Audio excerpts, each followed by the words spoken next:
The skies over King's Landing were a thick, humid grey the day Lord Eddard Stark stood alone in the Red Keep's Godswood.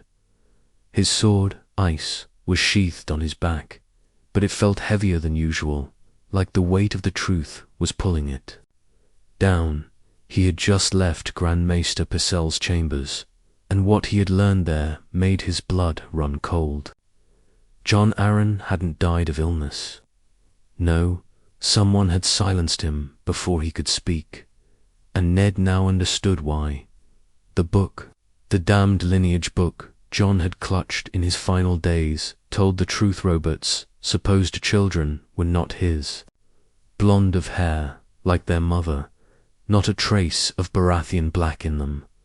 The implications were monstrous, and for the first time since arriving in this viper's nest of a city, Ned Stark did what he should have done days ago.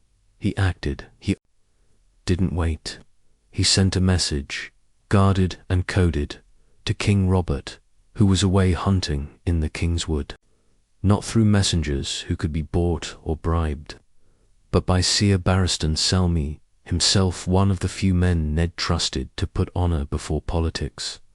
When Robert returned, his face was red from sun and drink, and he was already annoyed by being called back. But Ned was waiting in his solar, the book in his hands, the weight of truth etched into his every line. "You need to sit," Ned said, his voice low and grim. Robert chuckled, poured himself wine, and dropped onto the chair. "What is it this time, Ned? More talk of Daenerys and her dragons?" "No," Ned said. "It's about your children." Robert paused, the cup at his lips. His blue eyes narrowed. "What about them?" Ned opened the book. "This is the lineage of the great houses, going back hundreds of years. You'll see something interesting. Every Baratheon from Orys to your own father had black hair. Every one." Robert's brows furrowed. "So," Ned flipped to another page. "And here Joffrey, Myrcella, Tominol, golden-haired, like their mother. Not a single drop of your blood in them." The silence that followed was heavy enough to choke. Robert's wine cup fell to the floor, forgotten. He looked at Ned, like he was seeing him for the first time. "You're saying they're not mine?" "I'm saying Cersei has been deceiving you for years. The children are Jaime's, and Jon Arryn died because he discovered the same thing." Robert's knuckles whitened round the arms of his chair. "That line, 'They will try to kill you, Robert,'" Ned cut in. "Cersei won't sit idle. Now you need to act. Quietly, smartly.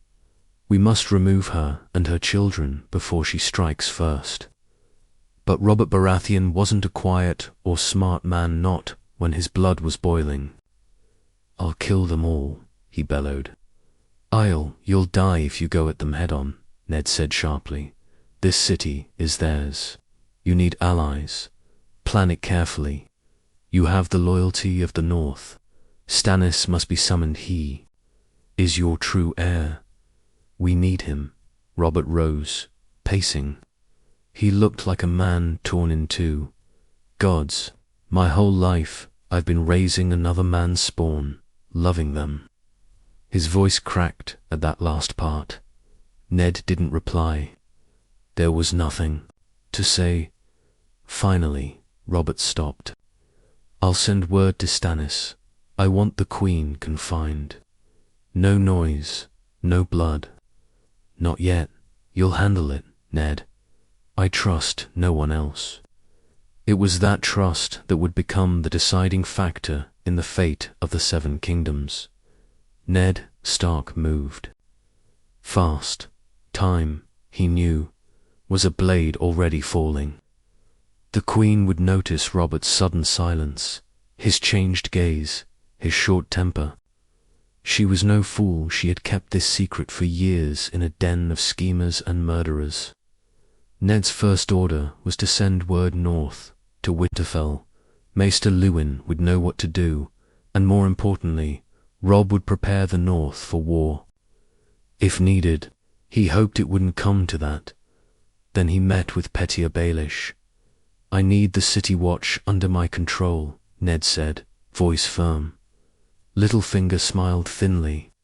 "Ah, dear Ned, always straight to the point, but the gold cloaks serve. The crown, or, more accurately, they serve gold. What are you planning?" "I'm planning to protect the king," Ned said, "and to stop the queen." Littlefinger's eyes danced. "So the whispers are true. You found something, didn't you? Something about her precious lion cubs?" Ned didn't answer. He didn't need to. The look in his eyes was enough. Baelish leaned back. "Very well. I can speak to Janos Slint. But power, Lord Stark, has a habit of slipping away from men who hesitate." "I won't hesitate," Ned replied, and left without another word. The next step was the queen. He wouldn't send men to drag her away. No, he'd give her a chance. Not out of mercy, but out of honor. It was a mistake he would later question 100 times. He summoned her privately to the Godswood. No guards, no witnesses. Just the two of them among the weirwood trees. Red leaves fluttering like blood. "You asked to speak, Lord Stark," Cersei said, standing tall, gold hair glowing in the afternoon sun. Ned studied her. She was beautiful, yes, but in that moment, she looked more like a lioness cornered than a queen. Dangerous. "I know about the children," he said quietly. Her eyes didn't even flicker. She had expected it. "And what do you plan to do with that knowledge?" "I already told Robert. He knows." That made her step back, only slightly, but it was enough. Her mask slipped for half a heartbeat, revealing fear underneath. "You should flee," Ned said. "Take your children, leave the city, go across the narrow sea. If you stay, you'll be arrested. Maybe worse." Cersei stared at him, something cold and hard forming behind her eyes. "You think I will run like a whipped dog? I think if you care for your children, you will." "I care for them more than anything," she said, voice sharp. "And I will not let you or Robert tear them apart." Ned shook his head. "You've betrayed the realm, Cersei. Jon Arryn died because of this. How many more must pay?"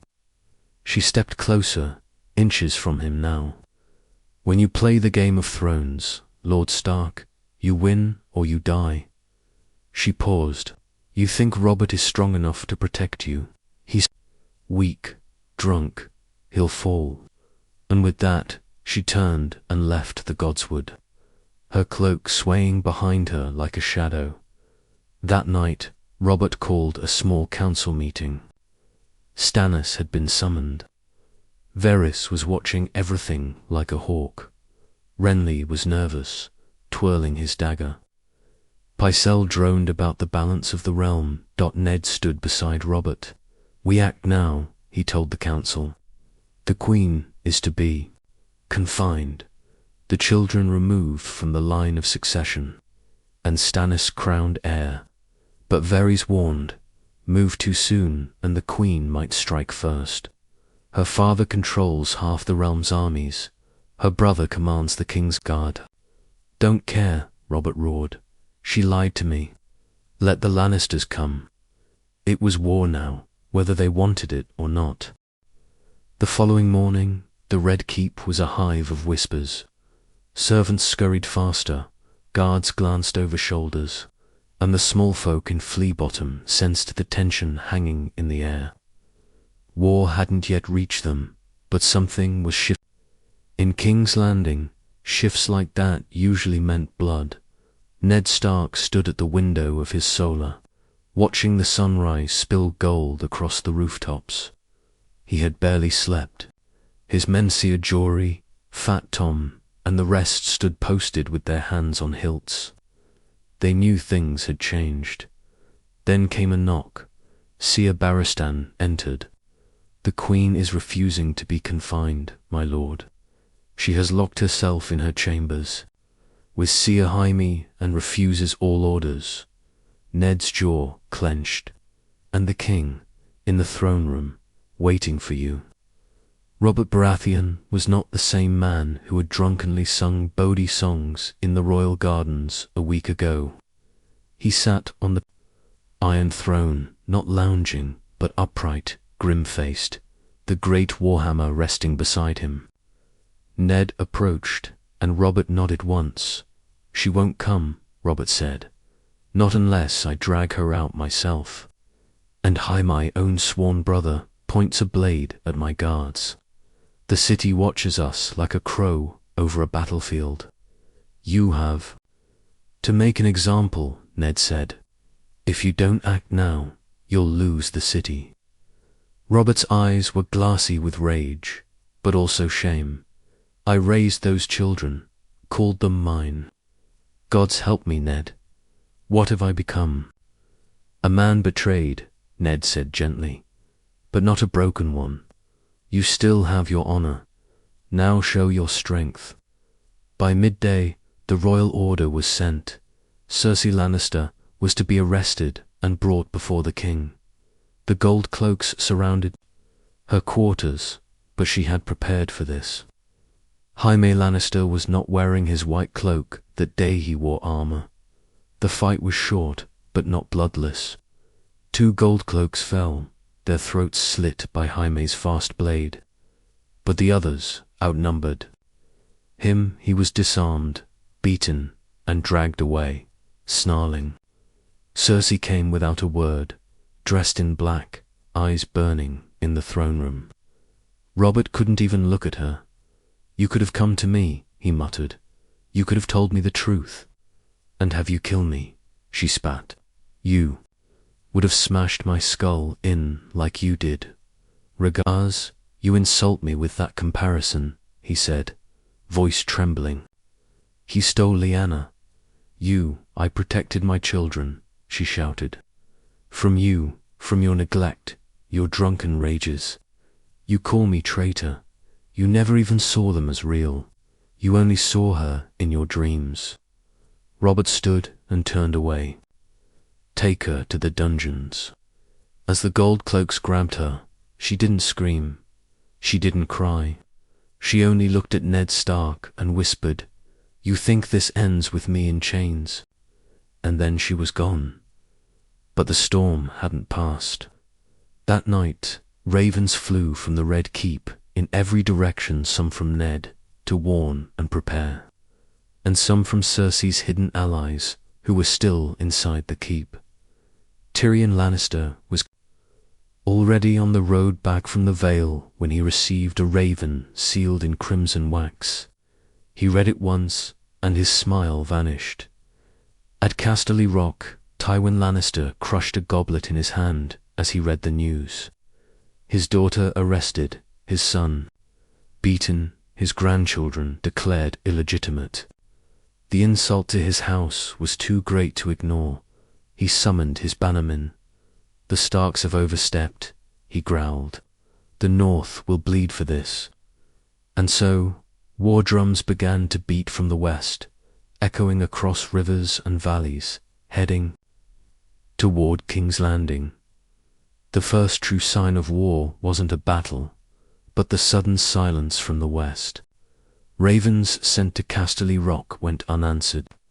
The Crown's agents in Lannisport vanished, and the roads leading from the Westerlands began to flood with Lannister men armored, mounted, and ready. Ned Stark stood in the council chamber as a fresh report came in from Lord Varys, whose face was unusually grim. "Lord Tywin rides with 20,000 men," the spider said softly, "and he's not heading to Riverrun this time. He marches east." Robert leaned on the table, sweat on his brow, fingers clenched. 20,000. He looked around. The room seer, Barristan, Renly, Pycelle, Littlefinger.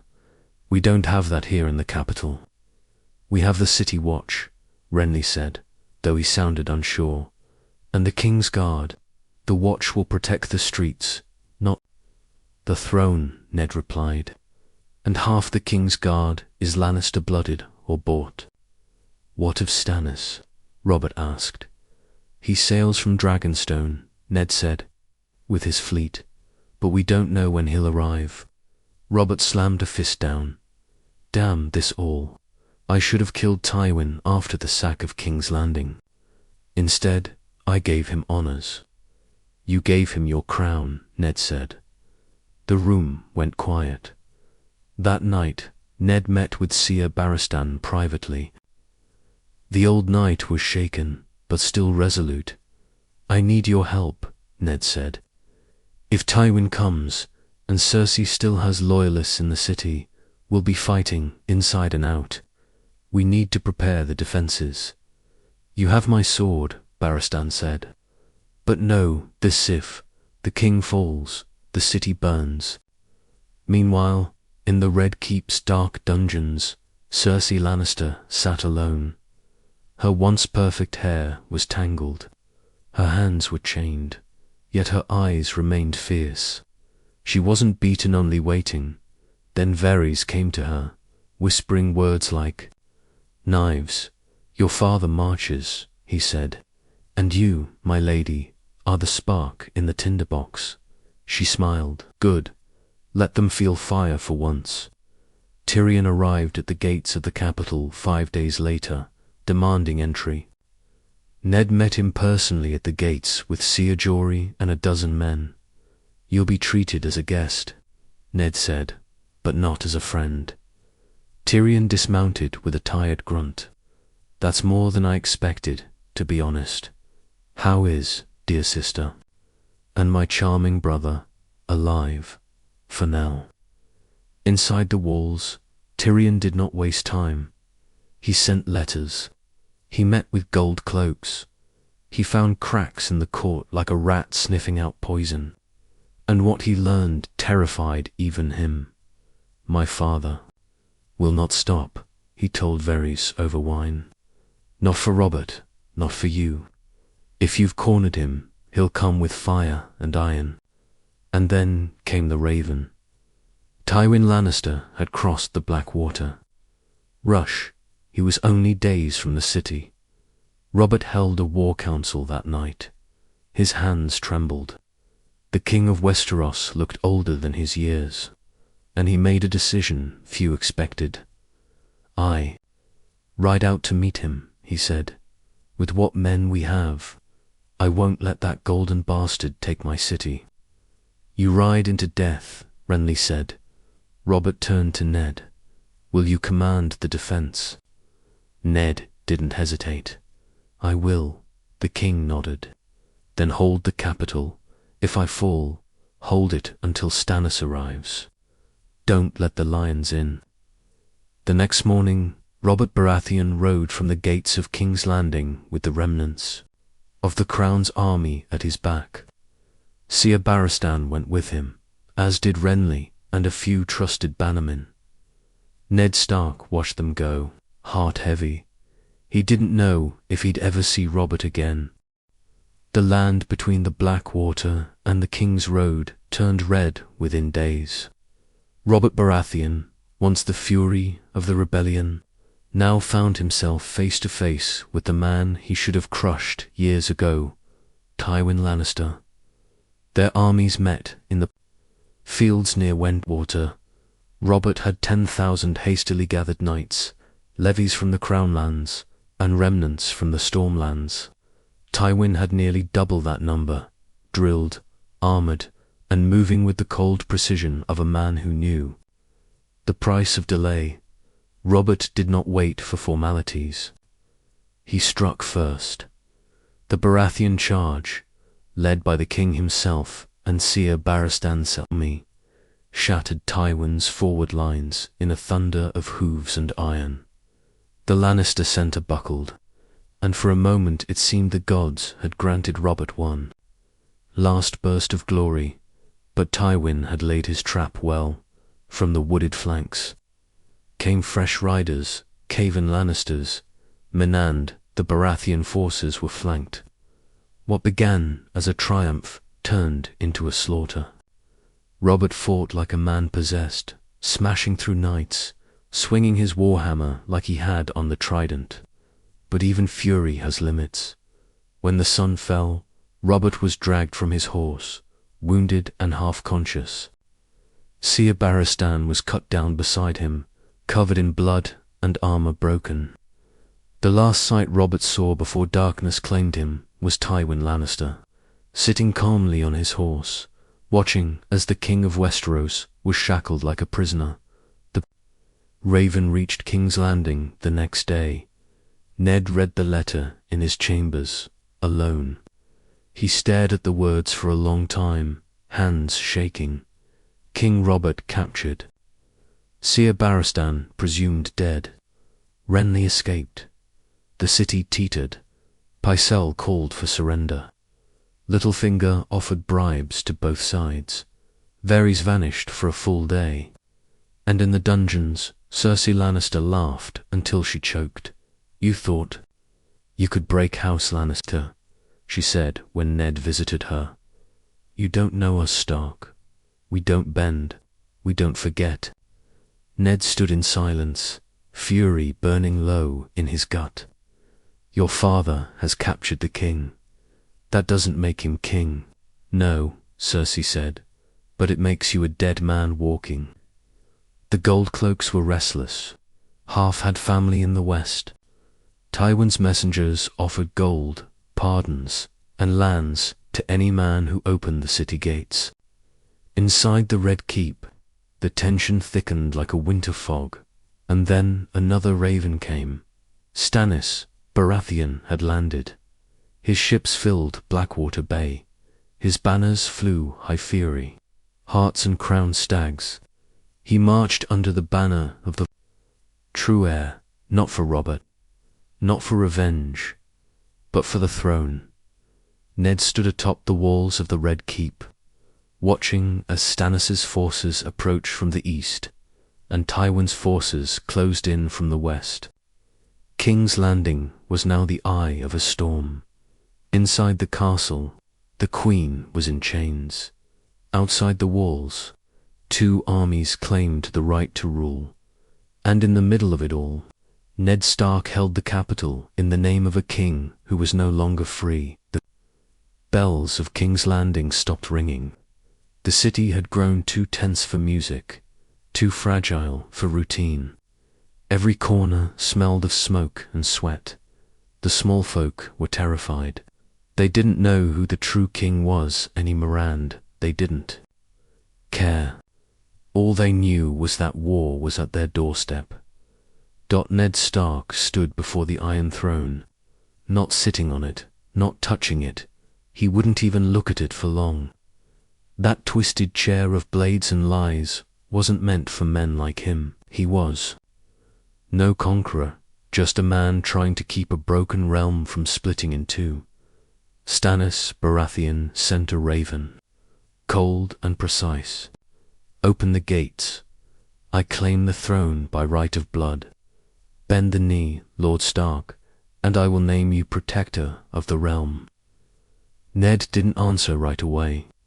He trusted Stannis more than most, but Stannis was a blunt sword, just but unforgiving. The people would suffer under him, but the realm needed order, and he had the best claim. Tywin's messengers were more colorful. Release Queen Cersei, surrender the city. Name Joffrey as heir. House Stark will be left unharmed if you kneel. That offer Ned burned without reading twice. But inside the Red Keep, treachery simmered. Petyr. Baelish approached him one evening, voice soft, eyes sharp. "You're losing your grip, Ned. These walls won't hold forever. You need to choose. Either Stannis wins and rules with fire, or Tywin wins and rules with gold." "I won't betray Robert," Ned said simply. Littlefinger smiled sadly. "You already have, the moment you acted before his word. Now you must act again or die." That night, one of the Goldcloaks stabbed a Stark guard in the alleys. The next morning, half the watch didn't show for duty. Whispers spread Tywin had sent gold. Cersei still had her claws in the city, and then Ned made his choice. He summoned his bannermen. We will hold the city for Stannis. He is Robert's brother, the heir by law and blood. He marched down to the dungeons and stood before Cersei. You had a chance to run, he told her. Now you'll face justice. Your father will answer for his crimes, and your son will never sit that throne. She only smiled. You think you're winning. You think the realm wants Stannis. But you're a fool, Stark. They want peace. They want comfort. And they will follow whoever gives it to them. That afternoon, Ned met with the last of the loyal Goldcloaks. He gave orders. They would open the gates for Stannis at dawn, but just before nightfall, a fire erupted near the dragon pit. Dozens of men screamed through the streets. Panic spread. It was a distraction, while the flames licked the sky. Tywin Lannister moved. One of the city's gates in the west wall opened. The Goldcloaks betrayed their oaths, and Lannister men poured into King's Landing.